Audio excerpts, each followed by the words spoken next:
Em um dos vídeos aqui do canal, eu falei sobre o uso de fones de ouvidos quando da condução de veículos, quando é permitido, quando é proibido.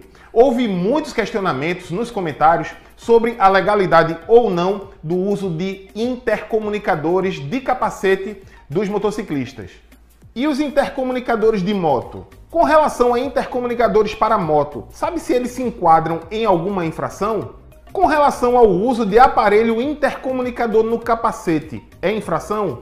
No vídeo de hoje, faço minhas considerações e trago minha conclusão em relação a esse assunto. Eu sou o professor Carlão, sejam muito bem-vindos ao Manual do Trânsito, o mais completo canal sobre trânsito e mobilidade humana do YouTube Brasil. Para você que já é inscrito e já conhece o conteúdo, capricha no like logo no comecinho. E você que ainda não conhecia o canal, mas gosta de estar muito bem informado em relação a tudo que acontece no trânsito brasileiro, convido-lhe a se inscrever. Se quiser ajudar o canal e de quebra fazer parte de um grupo no WhatsApp comigo e com outros profissionais, torne-se membro.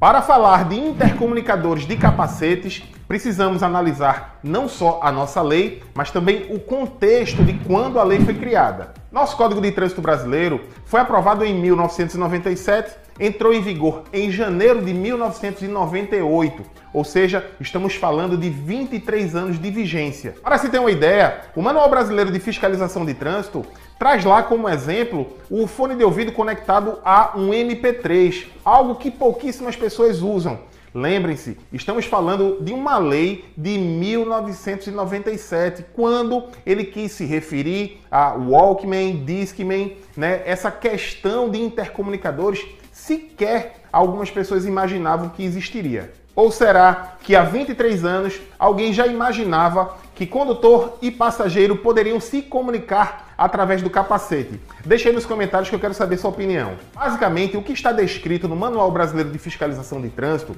tirando a questão do uso do celular, falando especificamente dos fones dos ouvidos, é que se os fones estiverem nos dois ouvidos conectados a qualquer aparelho de som, será infração de trânsito. Se ele estiver apenas em um dos ouvidos, em aparelhos de som, não se configurará infração de trânsito. E esta mesma leitura nos informa que se o fone de ouvido estiver num aparelho celular, independente se está em um ou nos dois ouvidos, aí sim estará totalmente proibido. Mas aí surgem outros questionamentos. Por exemplo, se a pessoa está usando o fone de ouvido de um lado só, conectado no celular, mas está ou ouvindo as instruções do GPS ou ouvindo música, será proibido ou permitido? Pela análise literal da lei, não poderá utilizar, ainda que seja ouvindo música ou GPS no celular, porque a proibição é de uso do celular. Ele não especifica que tipo de uso você está fazendo. Portanto, poderá ser autuado nessa situação. Ainda que pessoalmente eu acredite que usando o fone em apenas um ouvido, ouvindo o GPS, o Waze, não traga comprometimento para a segurança no trânsito, mas o que vale é o que diz a lei. Mas aí você pode estar se perguntando, e os intercomunicadores de capacete? É ou não é infração?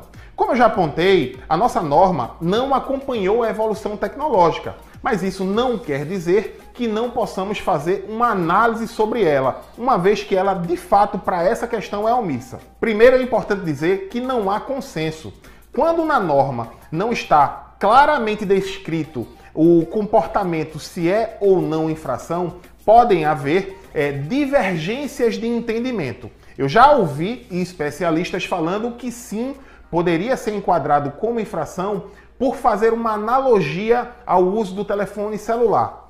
Como também eu conheço um parecer do Conselho Estadual de Trânsito do Paraná que diz que o uso dos intercomunicadores não se configura infração. É salutar que existam entendimentos diferentes, sempre que a norma não for efetivamente clara. Particularmente entendo que o uso do intercomunicador de capacete para a comunicação entre condutor e passageiro pode até auxiliar na segurança do trânsito, porque é comum vermos quando querem fazer essa comunicação, o piloto precisar virar o rosto para tentar ouvir melhor. Então o uso do intercomunicador pode até melhorar essa comunicação sem comprometer tanto a segurança. Seria o equivalente ao condutor do automóvel conversar com o passageiro do lado. Por isso entendo não haver infração.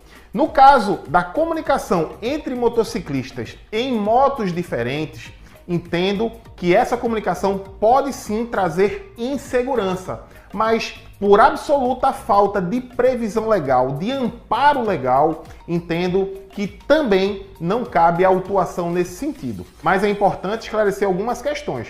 Estou falando do uso exclusivamente do intercomunicador.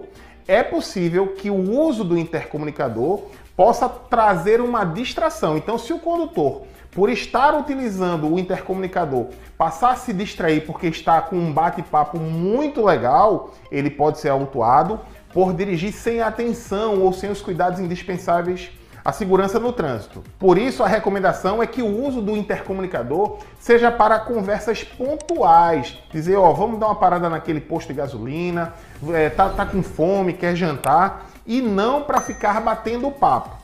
A segunda questão que é importante é que existem intercomunicadores que há a necessidade de acionamento de botão. Então, neste caso, ele poderá incorrer em infração por tirar uma das mãos do guidão da motocicleta. Mas o uso do intercomunicador em si, entendo, não comprometer a segurança e, por falta de amparo legal, não cabe a autuação. Mas no final, acredito que uma coisa todo mundo concorda. O assunto de fato é polêmico. Portanto, se você discorda do meu entendimento, deixa abaixo aí nos comentários um argumento que possa me convencer do contrário. Estou verdadeiramente aberto a olhar outros olhares para saber se a minha interpretação neste caso está ou não equivocada. Por hoje é só. Espero que a informação tenha sido útil. Se gostou, não esqueça de deixar o like e de compartilhar para outras pessoas.